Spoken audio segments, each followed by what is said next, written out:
तो ये एक अच्छा फैसला है कि नवाज शरीफ को दूसरी शिकस्त आज हुई है।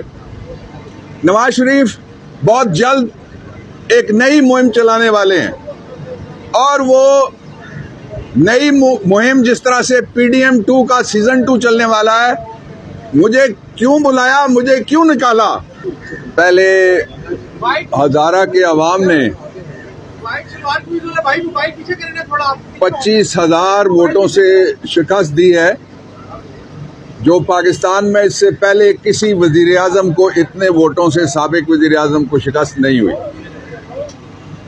इस शर्मनाक शिकस्त के बाद नवाज शरीफ ने कोशिश की कि लक्ष्मी में एक प्रेस के जरिए से नए वोट अपने छापे जिनमें बैलेट पेपर के ऊपर वो जीते हुए हों, और शहजादा गुस्तासिर जो मेरा क्लाइंट है वो हारा हुआ दिखाई दे।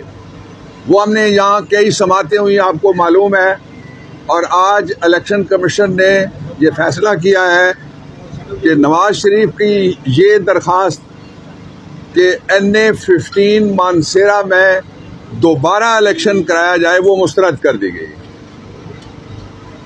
मैं नवाज शरीफ से कहना चाहता हूँ कि आप जैली कैरेक्टर भी रहे हैं, आप फर्जी स्पोर्ट्समैन भी रहे हैं, बड़ी कहानियाँ हैं इसकी लाहौर में।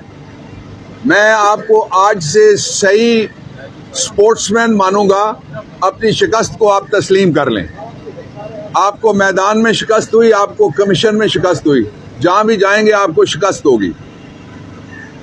दूसरा ये है कि फौरी तौर पे हुकूमत इस बात पे जोर लगाना बंद करे कि इजलास बुलाओ, इस बात पे जोर लगाया जाए और इलेक्शन कमीशन फौरी तौर पे जो हमारी जीती हुई नशिस्तें हैं उनके तनासब से सारी असम्बलियों में हमें जो ख़वातीन की नशिस्तें भी दे और जो माइनॉरिटी की नशिस्तें हमारी वो भी दे। और जब तक असम्बलियाँ मुकम्मल नहीं होती, ये आइन में लिखा हुआ है, तब तक इजलास नहीं बुलाया जा सकता। पंजाब असम्बली की तकमील से पहले जो इजलास हुआ गैर आइनी था और मरियम नवाज की वजारत आला का जो ड्रामा था वो भी गैर आइनी था। इस ड्रामे का हशर वही होगा जो पहले हमजा शहबाज के वजीर आला बनने के ड्रामे का हशर हुआ था। इसलिए इनको शिकस्त तस्लीम करनी चाहिए आले शरीफ को। वो हमने शिकस्त नहीं दी, वो पाकिस्तान के लोगों ने शिकस्त दी है। इसलिए कि पाकिस्तान जब बन रहा था, मैं क्यों कहता हूं कि जो लोगों का मैंडेट है उसका एहतराम किया जाए। मैं इसलिए कहता हूं कि पाकिस्तान जब बन रहा था तो सूबा सिंध की असेंबली ने कहा था हम पाकिस्तान में शामिल हो रहे हैं, किसी ने फतह नहीं किया सिंध। जब पाकिस्तान बन रहा था तो सूबा बलूचिस्तान के जिरगे ने इस्तेसवाब करके कहा था कि हम पाकिस्तान में शामिल हो रहे हैं, किसी ने फतह नहीं किया था सूबा बलूचिस्तान।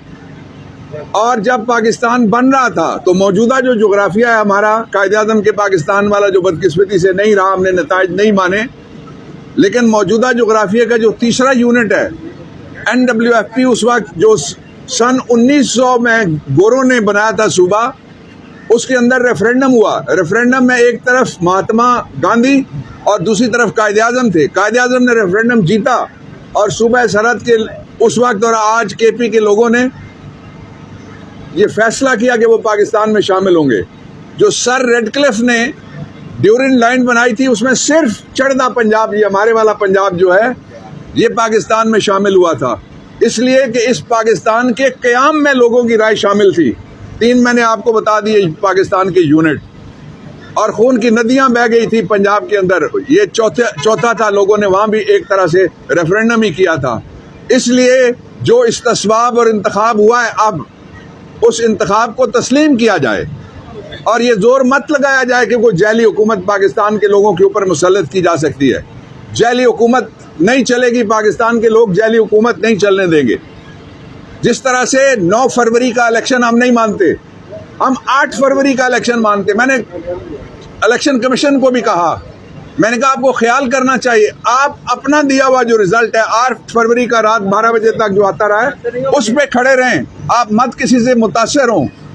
आप मत किसी से, जो आपका ओथ है उसमें लिखा हुआ है कि विदाउट शेड्यूल